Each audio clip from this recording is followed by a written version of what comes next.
Hey guys, Paul Pluta on the Paul Pluta channel. Guys, remember, like, subscribe, and tell your friends about my channel. Remember guys, man cannot survive on Google ads alone, so I depend on paid reviews. Paid reviews keep me going. Now I've got a pretty extensive one. This guy here has given me $100 US, so hey, it's all cool. Archie, don't use my real name. Can you address me as John for the purpose of this video? Greetings from sunny Singapore. Been a fan for a while now and love your channel for the insights to watch models and collecting in general, and of course the laughs. My wife loves watches too, and we watch your channel together. Thank you so much. See, look at this quality family time on the Paul Pluta channel. I've transferred $100 US to your PayPal account for a collection review. I hope it buys a good bottle of whiskey. Thank you, sir.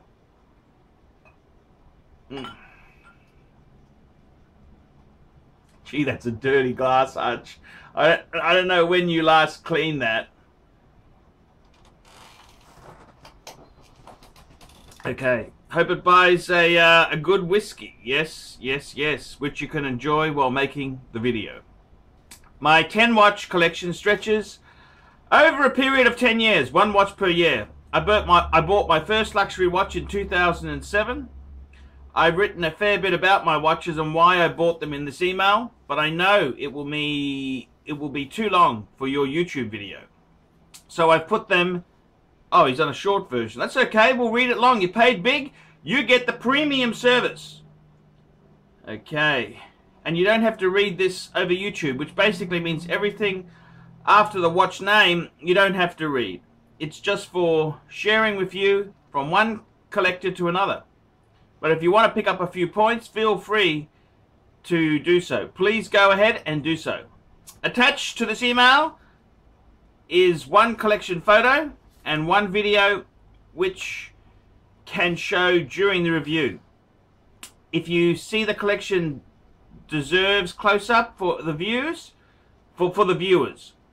I've also included a link to more pictures of my Gerald Gentra, Jessica Safari Kilimanjaro, for if you feel the watch is rare enough as a talking point for your video. So, this is my collection in horological order of when I purchased them.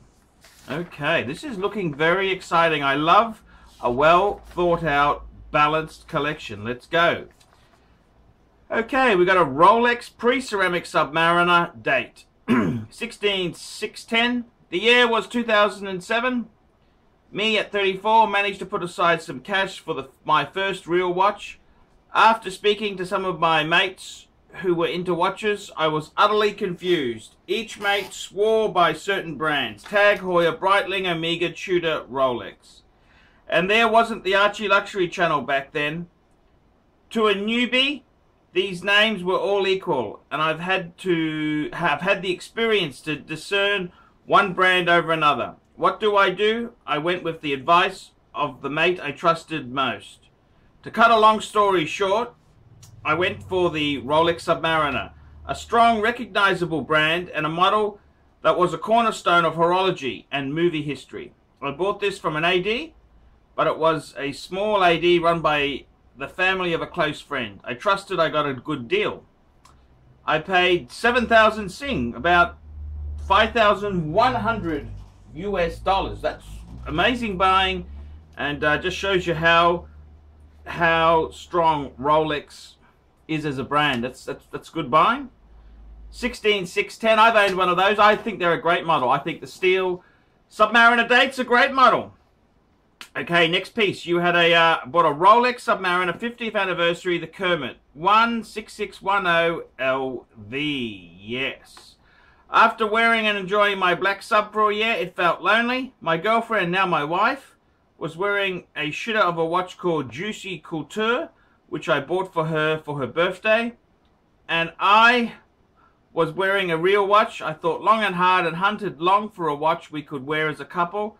I decided on the green Submariner, aka the Kermit, scouted the forums and found a guy who was too desperate to offload a 3-month-old watch Bought from an AD because his mates told him it wasn't macho enough. He had to correct the error of his youth, to quote my favourite Patek video. Yes, I love that video too. Immediately wanted to sell his Kermit for cash to buy a Sea Dweller, a real man's watch. He offered his 3-month-old 50th anniversary sub for 7.2 Sing. That's $53 US. Well, he's lost my gain. My wife, girlfriend at the time, loves big watches, and the green bezel gave the watch a softer touch. It's still her favourite watch, and we wear the sub couple watches every time we go on a beach holiday to Bali. I love the Kermit. Kermit's a great piece. I got nothing bad to say about a Kermit. They're a highly collectible piece. Number three. Rolex GMT Master 2 Root Beer 16713. I started to travel for work, and now 2 years into owning my Rolex, I've been educating myself on watches and found the GMT to be a great travel tool watch. So many variants at the time, the Coke, Pepsi, Explorer 2, all were the most popular and not cheap. I swear this watch was fated to be mine, as when I was walking in a neighborhood market center, I noticed that this pawn shop, which I must have walked past 1,000 times before, sold watches, and a good collection too. Then, that was when I saw the root beer. Never mind unique, this watch looked like my favorite beverage. Beer! This watch was in excellent condition. Excuse me. Came with papers, so couldn't bargain the price down much, but thought 8.2 Sing, 6,000 US was fair at the time. Even until today, when I go binge drinking with my buddies, I wear my beer watch. I love lifting the pint to cheer my friends and see a watch that is a fashion match to the beer. Yes, I can't argue with that. The root beer, yes. Can't go. That's a great watch, the root beer. Nice to have a two-tone. Number 4. Rolex Submariner half gold, blue dial, ceramic bezel, 116613 LB. The purchase of the root beer got me something more flashy and into gold watches. Although I must admit, I can't bring myself to own and wear a solid gold watch. Archie, I love your solid gold blue sub. I mean, I love them, solid gold watches, but I don't think I can pull it off wearing one. Again, I managed to find a good one on the Rolex forums. 13,500 Sing for a watch that is barely 6 months old and had full boxes, papers, from an AD in Berlin. The version I bought was with the matte blue dial, and I just learned recently that Rolex discontinued this Smurfy blue and instead produces the sunburst blue. Why didn't they continue both lines, I wonder? Do people actually dislike the Smurfy blue? I feel it makes the watch more fun looking. Nothing wrong with the Smurfy blue. Don't ever think anything wrong with that. In fact, I'd say that's the one that's going to be very collectible. Nothing wrong with a Smurfy blue. Number 5. Rolex Datejust half gold, green Roman dial, 116333. Okay, so now I have 2 half gold watches, and my girlfriend only had her 50th anniversary sub. That was the year I proposed to my wife, and among the other things, I felt a nice half gold Rolex would be a great engagement gift. Considering she doesn't like small watches and the Datejust 2 was just too loud, I was so happy when I happened across this version of the Datejust 2. And there are like an infinite number of models. Large at 41, but with the black out dial, it's more stealthy and mysterious. She just loves looking into the dial and losing herself. Got this watch from a very reliable second-hand dealer in Singapore. Sam of watchlink.com.sg. The watch was 3 months old with full box papers, even receipt from a local AD for 12,000 Sing or 8,000 US dollars. Seems like there are many fickle watch owners out there who suffer buyer's remorse so badly they can't wait to get rid of their purchases even at a loss. I love I love the Datejust 2. Great model, great model, great model. Number 6, Gerald Genta, Jeffica Kilimanjaro limited edition, 100 pieces. I consider this watch my own personal tribute to the great Gerald Genta. This year, the year was 2012, and the world is in mourning of the passing of the great watchmaker and designer Gerald Genta. He passed on 17th of August 2011. I'm embarrassed even today that I didn't even know of his legacy until his death. But when I heard of his passing, I read everything there was to know about him, in his designs for AP and Patek. How, when asked what watch he would like to have designed, he said, the Rolex Oyster, but his icons were so expensive. I searched the internet and found this gem of a watch inspired by his safari trip to Africa. A watch that first used unconventional materials, bronze whose patina would age and discolor over time. A watch with Gerald Genta's signature bi-retrograde movement, caliber GG1004. A base Gerard Perregaux automatic with a special retrograde module built by Gerald Genta. This watch is a beauty, and the titanium beads and mold in calf strap fitting seamlessly into the case. A monster with a 47mm case, which is 20 mils thick, but the lugs flare downwards to make this very comfortable oversized watch. More comfortable than my AP Royal Oak Offshore. I got this from a US grey market dealer, Ashford.com, at $10,000 US. Brand new and unworn with box and papers and unstamped warranty. I've got this watch back from Bulgari Boutique as the jumping hour had gotten stuck. The service bill, wow, was 3,100 Sing. 2,300 US. Fuck me dead, yes. Which include $500 for a new Singapore for a new strap. A painful personal tribute to a great watchmaker indeed, but I think it is well worth it. It's an unusual watch, and only the very disconcerting watch collector will recognize it for what it is.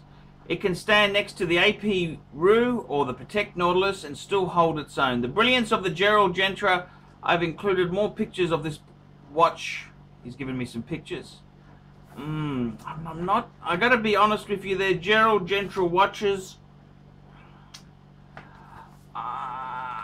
Let's just leave it at the moment. We can't all. Number 7, a Bell & Ross Compass BR01-92. At this point in my watch collecting journey, I was drawn to unconventional looking watches. I wanted a watch that didn't have hands to tell the time. A Lange & Sun has their jumping hours and minutes drool, but that was way out of my league money-wise. Then I came upon this watch, which window shopping at a second-hand dealer. Cut to the chase, I bought this at 6,000 Sing, 44 US pre-owned, and this is the watch when you want to draw attention from people who are not familiar at all about luxury watches. It strikes up a conversation and starts a conversation about high-end watches. Today, if I'm gonna give a talk to younger people starting their career, I would love to wear this watch as an immediate conversation starter. Not a big Bell & Ross fan, I must confess. I not a huge fan, but that's okay. That's okay. Next one, Panerai Pam 90. What can I say? Everyone needs a Pam. Maybe not. Haha. Too many models, too hyped up a brand, and don't even start about the Panerai scandal. A brand to avoid. Enough said. Well, the Pam. You got to have a Panerai. Panerai is a cool brand, and particularly if you're Singaporean. Every Singaporean must have one Panerai. That's okay. Number 9, here we go. This is good stuff. Now we're getting into good stuff. AP Royal Oak Offshore Elephant. AP has always been my holy grail of watches, but the price tag was always out of reach. When I finally had something significant happening in my work life and had saved up enough reserves to buy one, I chose the Rue Elephant as due to its color, it was less flashy than other Rues out there. I feel the Rue size and look is outstanding enough, and to get one in rose gold or bright yellow and carbon is a little too much for me. Got this watch second hand, less than 3 months old, at 26,800 Sing. 19.6 US dollars. They're expensive. They ain't cheap. And finally, number 10. Number 10. AP Royal Oak Jumbo, reference 15202. What irony, when I finally bought the AP Rue, I came across an article that Gerald Gentry actually went berserk when the Rue was launched at Baselworld. He cursed AP for bastardizing his Royal Oak design. That stuck in my mind every time I put on the Rue. And a year later, I finally got this tribute to Gerald Gentry's original Jumbo. This could only be bought from the AP boutique, and got this for 31,800 Sing. Whew, that's a lot of money. This watch turns out to be a very nice couple watch, as I can easily size the bracelet for my wife and we can go to town wearing my elephant and she wearing the Jumbo. So that's it, 10 years of watch collecting. And let me just, before we go, and he's got 3 questions to ask there. I would have to say, what an amazing collection. Amazing collection. I mean, the Rolexes are all fantastic. Rolexes, got 5 Rolexes. He's got 2 APs, a PAM. The Bell & Ross and the Gerald Gentry, I'm not that happy with. But 8 out of 10 ain't bad, Charlie. Let me say that to you. Okay, here's 3 questions for Archie. Let's have a look. But what a lovely collection. Amazing.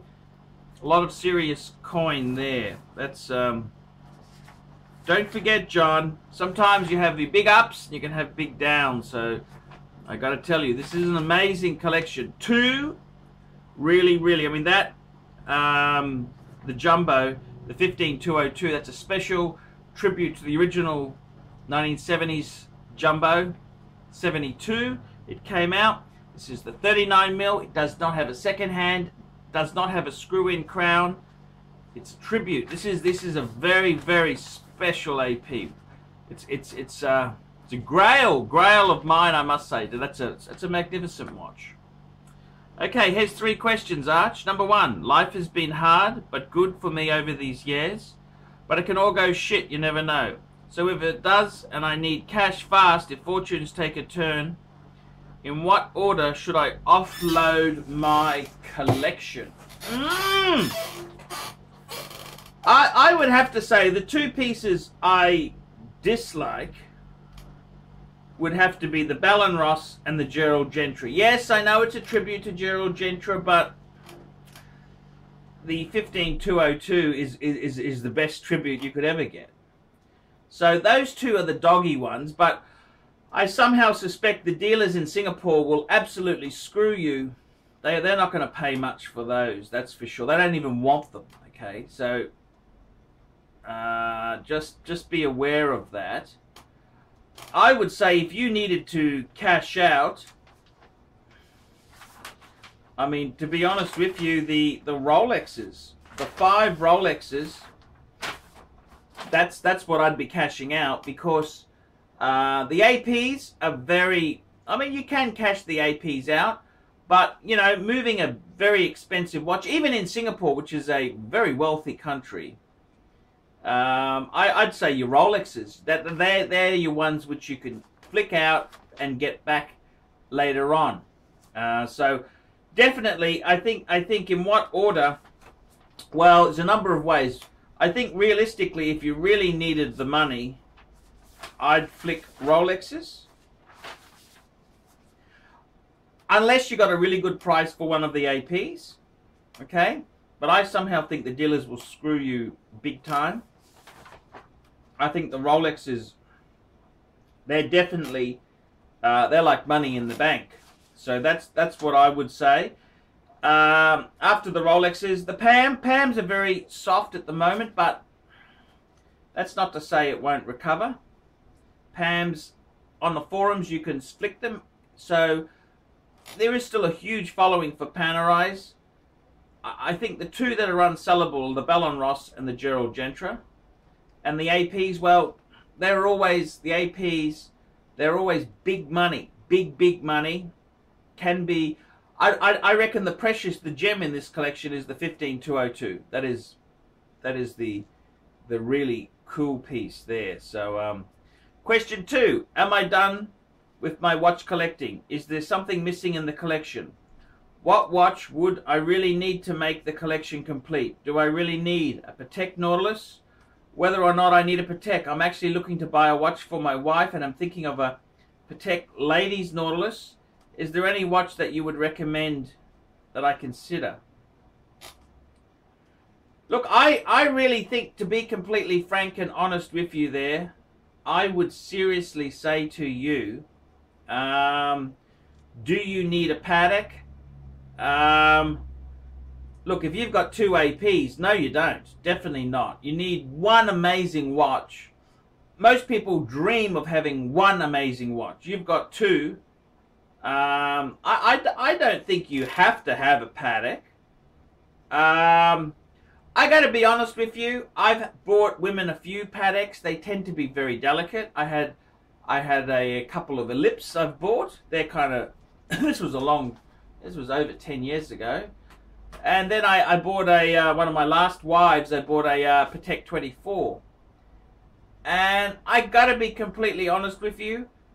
I was a bit disappointed with the Patek 24. I mean, it's a great looking watch. It's diamond dial, diamond on the case. But when a watchmaker opened it up and it just got a plastic insert for the movement, I thought, ooh, bit cheap. So I got to be honest with you. I think a great thing for a lady is get a mid-size Rolex. Get a mid-size. That's what I would do. Sounds like she doesn't really want a traditional size. Traditional ladies' Rolexes is 26 mils. They've now gone to 28 mils. I reckon a ladies, get her a ladies' Rolex. That would be super cool. That's what I'd be doing. Patek is very delicate. They're not waterproof. I know she's got the sub, and you know, I know, but I reckon get her a traditional ladies' Rolex. You can't go wrong with Rolex. Rolex is like money in the bank. That's where I'd be heading. Do you need a Patek? Look.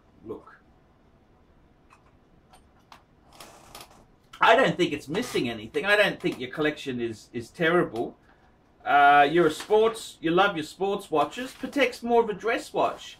But even the Nautilus isn't, you know, no, I don't think you need a Patek. You really, you've got some amazing stuff there. I mean, it's all, AP's a super cool brand. I don't think you need a Patek at all there. No, definitely not. Definitely, I don't think you do. I don't think you do. I really don't think you need a Patek there. You can get a Patek. I mean, it'd be lovely to have. I'd instead of getting a Nautilus, I'd get something like a World Time or an annual calendar. That's something amazing, but you don't have to have it. Is there any watch I would recommend? Well, look, let's look at this here. You've got divers. You've got the GMT divers, a lot of divers. GMT dress, the AP Rue. That's a chronograph. I would probably add a Omega Speedmaster Man on the Moon as a good everyday iconic manual wind chronograph. I reckon that's not an expensive watch compared to how much money you've spent here. They're very affordable. I reckon that's a cool watch to get in there. I'd get a maybe a Broad Arrow or a slightly different Speedmaster Man on the. That's what I'd do. I'd get a Speedy. Get a Speedy. So that's what I think. Question 3. I have an 18-month-old boy. Which watch should I give him? At what age should I give it to him? Very, very good point there. Look, I reckon for an 18-month-old baby, I reckon the best watch you can give him, every man, now I got some wealthy fans, and he gives each son a Rolex when they turn 21. Okay, he gives them a Steel Submariner or a GMT, So I would really be saying, I reckon it'd be really cool to give the 16610. Now, the other thing is if you really wanted to, you could actually buy one in his birth year and put it away. You could buy it now reasonably not expensive. Put it away for him, so you don't have to fleece your own collection. But I'd probably give it to him when he's 21. I think 18 is probably a little bit too young. 21. And, you know, that's an international passport to get out of trouble. Wherever he is in the world, he can pawn it, hock it, sell it, get an air ticket home.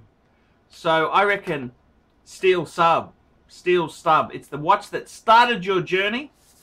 It's a piece of international currency. They're always wanted. I reckon that'd be the watch with the most meaning. I reckon it's a fantastic watch. Don't give it to him too young. You give too much to kids, you spoil them. They don't appreciate it.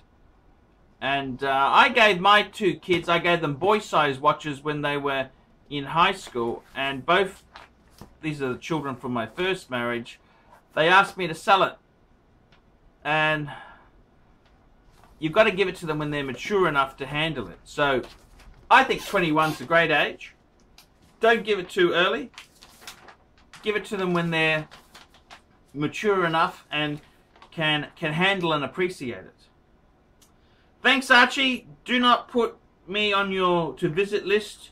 Oh, do put me on your to visit list when you come to Singapore. I would love to treat you to chili crab dinner and some beers or whiskey. Warm regards, John. That's what an absolutely magnificent story there. Absolute magnificent collection. Thank you so much for watching the channel, and hey, I will visit you in Singapore. Be assured of that. Great collection, great story, and thank you for watching the Paul Pluta channel. Remember, like, subscribe, and tell your friends about my channel.